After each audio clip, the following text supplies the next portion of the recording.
kalian. Ya. Meh teu manggil-manggil deui nya tadi. Ya. Pak sebelum ini ke sini bahwa kita lagi berada di kedai susu Gunung Wahyang. Gunung Wahyang. Wayang Windu. Ya. Ya, tadi Siap, nggak apa-apa, Pak. Iya gitu. Jadi Oke. itu berada di apa namanya? Pajatan ya, Kampung Pajatan yang iya. mau ke arah arah naon itu? Arah Gunung ini Wahyang.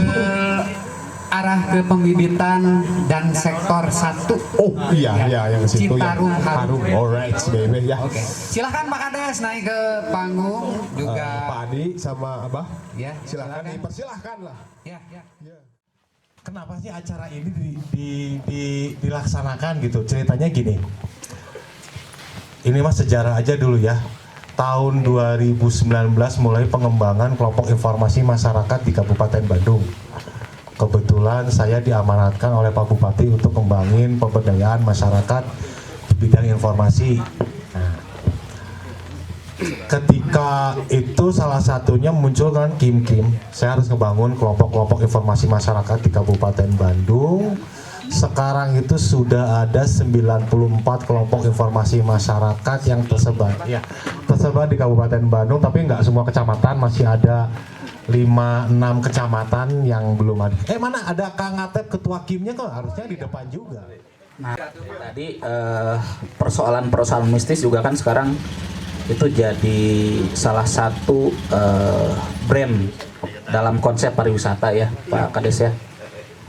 Ya walaupun mungkin teman-teman Kim termasuk juga Pak Kades tidak ada niatan bahwa ada unsur-unsur mistis ketika memunculkan nama Wahyang gitu. Tapi mungkin ketika orang dengar Wahyang, apalagi sosok yang dimunculkannya, logonya itu adalah Semar dan itu adalah figur mistis dalam wayang gitu. Ya mistis di sini berarti bukan berarti juri gitu ya. Bukan berarti yang berhubungan dengan setan, pocong dan sebagainya, bukan. Tapi bagaimana daya tarik itu dimunculkan dalam konsep wayang ini. Ketika Pak Kades, ya contoh misalkan, oh ini loh yang konsep negara wayang itu, ini daya tariknya. Itu bisa masuk ke dalam sebenarnya ke dalam konsep mistis karena ketika orang misalkan melihat tadi misalkan ya angin dari surga, atau kalau misalkan orang katakanlah ke Ibun ya misalkan jam 9 pagi kan matahari terus nyorot Pak Kadesnya. Yeah. Tapi aya keneh Ibun gitu, aya keneh naon namanya teh Ibun teh? Naon bahasa Sundana tuh? Ya Ibun, naon namanya teh anu bohes? Embun. Terus kabut. Itu kan mistis itu. Tapi justru kanggo orang kota mah kan justru jadi daya tarik. Yeah. Nah, konsep anu bade dimunculkeun ku Pak Kades dengan negara wayang teh sapertos kumaha gitu. Sebetulnya hal ini masih kita dalam pengkajian yang cukup dalam. Masih belum diputuskan secara final ya. Jadi masalah konsepnya itu. Cuma yang pasti hari ini bahwa kami itu dalam wisata tadi lagi dikembangkan 4 atau 5 titik yang akan kita kembangkan hari ini. Dalam tahun ini kan, Bah. Jadi dalam tahun ini dengan konsep yang tadi, saya mungkin bisa lebih menjelaskan di bidang pelaksanaan kegiatan pengembangan wisatanya. Di sini ada juga salah satu bukit yang menarik yang akan saya kembangkan hari ini. Yang tahun ini akan saya kembangkan, maaf.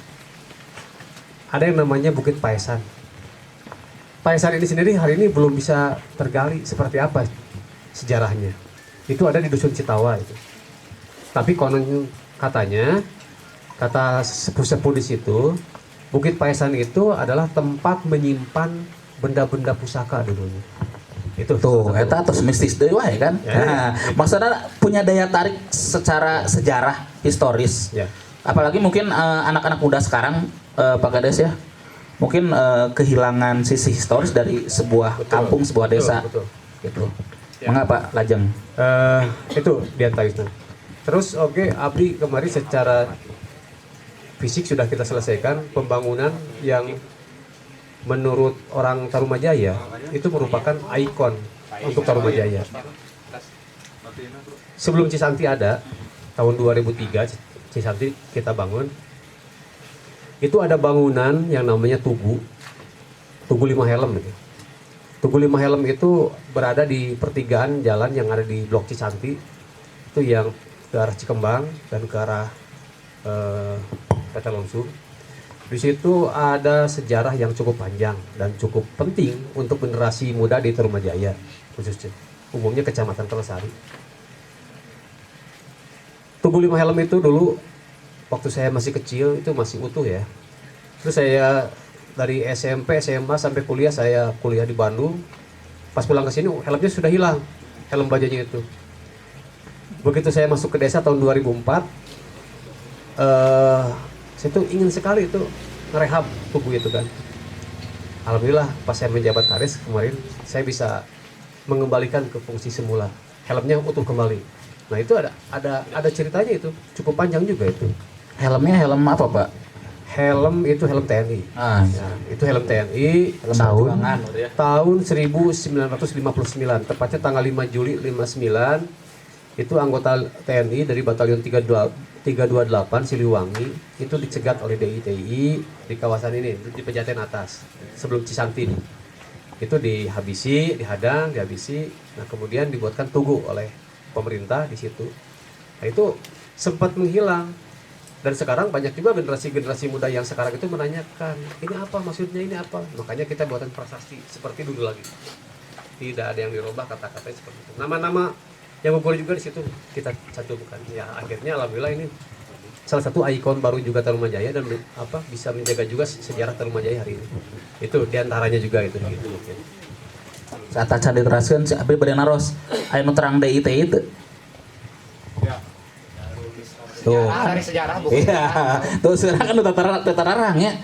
Nah, tapi dengan adanya Tugu ini, teman-teman di sini juga anak-anak muda, generasi milenial jadi tahu sejarahnya. Harus tahu, karena Tarumajaya ini sebetulnya memiliki sejarah perjuangan yang cukup panjang juga. Ini merupakan salah satu, dulu itu menjadi salah satu markas TNI ketika zaman perjuangan dulu katanya gitu, seperti itu. Sampai Indonesia merdeka, sampai ya itu kejadian itu terjadi.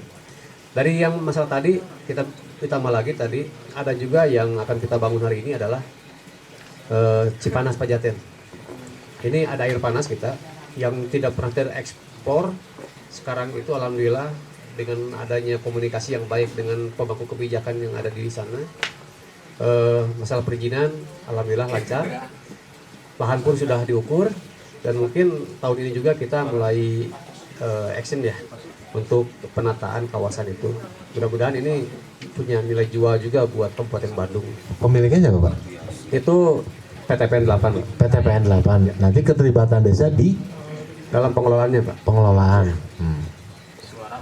Saya balik dulu ke arah kebijakan Bapak ya. Siap. Bapak jadi Kades 4 tahun 2019. 2019 berapa bulan berarti sekarang? 6 bulan. 6 bulan. Visinya apa sebenarnya, Pak? Visi saya Iya, visi desa. mewujudkan desa Tarumajaya, desa maju dan mandiri dan berdaya saing. Udah saing segitu. Maju pasti ada definisi terurai dong. Ya, ya. Mandiri ada definisi terurai dong. Maju di arah mana, Pak? Maju dalam segala bidang. Segala bidang. Oke. Misalnya, Misalnya, kan programnya udah jelas nih. Maju. oke. Misalnya majunya dalam bidang ekonominya, Ekonomi. oke, wisatanya, Wisata. kan? Seperti itu diantaranya. Kemudian juga dalam bidang pendidikannya, gitu. Yang tadinya IDM-nya di bawah, mudah-mudahan ada peningkatan, seperti itu. Ya. Kemudian mandiri. Mandiri bagaimana caranya desa saya itu bisa dikatakan mandiri dalam artian kata nyata. Ketika suatu waktu anggaran dana desa atau apalah dihilangkan atau kami sudah ngagalian deui lah gitu kan. Dan betul-betul kami sudah memiliki PAD yang cukup mumpuni gitu. Itu bagaimana caranya? Ya itu kita bangun tempat-tempat wisata yang ada. Makanya salah satu misi saya itu diantaranya ada yang namanya misi kelima tuh. Misi kelima itu menjadikan desa Tarumajaya menjadi pusat edukasi konservasi wisata alam pedesaan kan. Gitu. Jadi kita menjual alam gitu kan. Nah, yang sekarang kita bangun 5 potensi alam itu, kita tidak ada yang membangun kayak di kota-kota hotel apa nggak ada. kita semua betul-betul murni menjual alam yang ada di sini. Termasuk penginapan pun kita tidak setuju dengan adanya rencana penginapan atau hotel. Ya. Kita lebih cenderung ke homestay lah. Iya. Gitu kan. Seperti itu. Termasuk juga mungkin villa juga ya Pak, itu bagian dari yang bisa merusak ekosistem sebetulnya gitu. Betul, kalau secara ini mah ya. Kalau saya itu lebih cenderung bagaimana caranya masyarakat ini hari ini tuh diberdayakan Ya. dalam segala bidang. Hal itu. Termasuk kedai susu ini salah satu untuk dikembangkan juga nih. Karena ini kebetulan kedai susu Wayang Windu ini ada di jalur yang saya rencanakan menjadi jalur wisata itu. Iya tadi saya ngobrol sama teteh siapa tadi yang ngelola susu? Ala. Teh Ala ya. Teh kalau lagi normal ini omsetnya berapa? 1,5 juta per hari. Bersihnya 1 juta katanya. Tapi kalau lagi rame 6 juta. Saya mah langsung kesimpulan, kadung aing jadi PNS gitu.